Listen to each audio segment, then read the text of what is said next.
You were sitting there through that long wind-up, and I felt like it was really important to contextualize what is happening in this midterm election cycle amid the sort of, hectic, frenetic pace of campaigns. There's something that is at the core of a lot of the campaigning that we're seeing.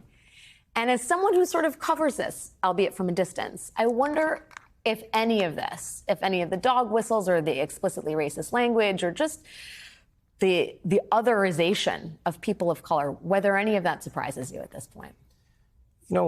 When I look at the build-up towards an election, especially in America at a time when people are struggling to make ends meet, when people are struggling to pay for their groceries, when people are wondering whether their next paycheck will still be enough to live the life that they've been living, it always triggers an idea or a moment in time or a feeling that I'll have whenever an election comes up. The same thing will happen in South Africa, is you are able to get people to think the worst of others when they themselves are in the worst position. It's, I used to think that in life we could just change people and make them better or make them more inclusive or, but I've come to realize it's an unfortunate byproduct. As soon as people start thinking that they do not have, somebody can point at somebody else and say, that's why you do not have. And I think we're going to see that a lot more now.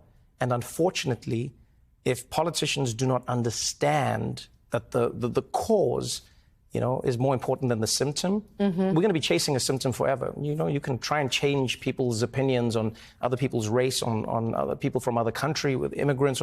You can try and do that forever. But really what we've seen is time and time again, when people are struggling, they are most susceptible to ideas that will otherize other human beings. But some of these people are struggling, but some of them aren't, right? I mean, some of these people But they've been told they are. Right. Maybe that's what it is. Yeah, it's the narrative of grievance that is intoxicating. Oh, definitely.